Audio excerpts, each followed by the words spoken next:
The question comes up is how KPIs are associated with end user perception.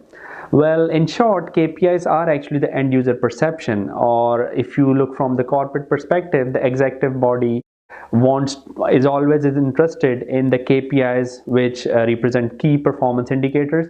But the question in originality is asking is how KPIs actually represent the system characteristics, or how it represents the state of the network.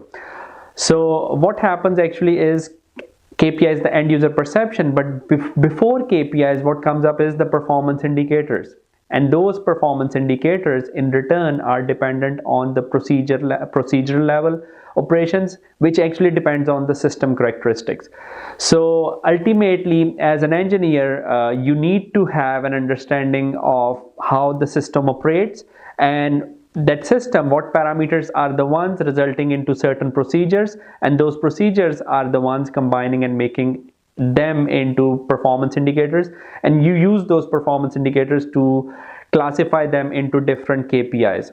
So the relationship between system characteristics and the KPIs, as you can see, the hierarchical relationship in the picture is shown. How end user perception is defined by KPIs, so you can simply say, since the system characteristic is dependent on KPIs in steps of from system characteristics to procedural level operations, then finally to the performance indicators, and performance indicators are the ones which are resulting into KPIs.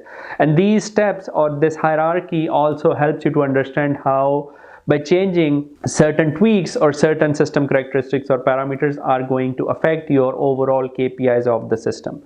So this diagram is important to give you a high level understanding the difference or the perception between KPIs and the system characteristics.